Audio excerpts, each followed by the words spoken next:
AB48 news Gujarat હવે નજર કરીએ આજના મુખ્ય સમાચાર પર। અંકલેશ્વર જીઆઈડીસી વિસ્તારમાં આવેલા સરદાર પાર્ક ખાતે આધુનિક એલઈડી ડિસ્પ્લે સ્ક્રીનનું વિધિવત લોકાર્પણ કરવામાં આવ્યું હતું।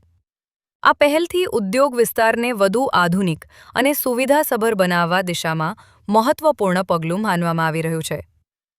કાર્યક્રમ દરમિયાન અંકલેશ્વર ઉદ્યોગ મંડળના પ્રમુખ વિમલ જેઠવા, બળદેવ પ્રજાપતિ, નોટિફાઈડ એરિયા ઓથોરિટીના ચેરમેન પ્રબોધ પટેલ તેમજ ડિજિટલ કમિટીના ચેરમેન યોગેશ પટેલ સહિતના આગેવાનો ઉપસ્થિત રહ્યા હતા। આ પ્રસંગે વક્તાઓએ જણાવ્યું હતું કે એલઈડી ડિસ્પ્લે સ્ક્રીન દ્વારા જરૂરી માહિતી, જાહેર સૂચનાઓ તેમજ વિવિધ જાહેરાતો સરળતાથી પહોંચાડવામાં મદદ મળશે। સાથે જ આ પહેલ જીઆઈડીસી વિસ્તારની શોભામાં વધારો કરશે અને ડિજિટલ સુવિધાઓને મજબૂત બનાવશે।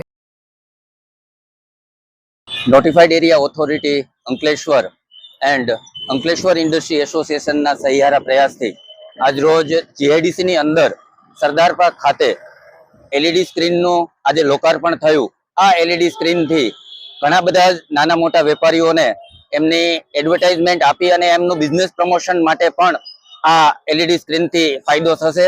તેમ છતાં આગળના ભવિષ્યમાં નોટિફાઈડ એરિયા દ્વારા કોઈ પણ ઇન્સ્ટ્રક્શન, કોઈ પણ સૂચના આપવાની થતી હોય, આ એલઈડી સ્ક્રીનથી નાની મોટી સૂચનાઓ તત્પર ઝડપથી બધા નાગરિકો સુધી પહોંચે એવી સુવિધા આજરોજ અહીંયા અમે ઇન્સ્ટોલ કરી અને ઇનોગ્રેશન કરેલું છે। Thank you.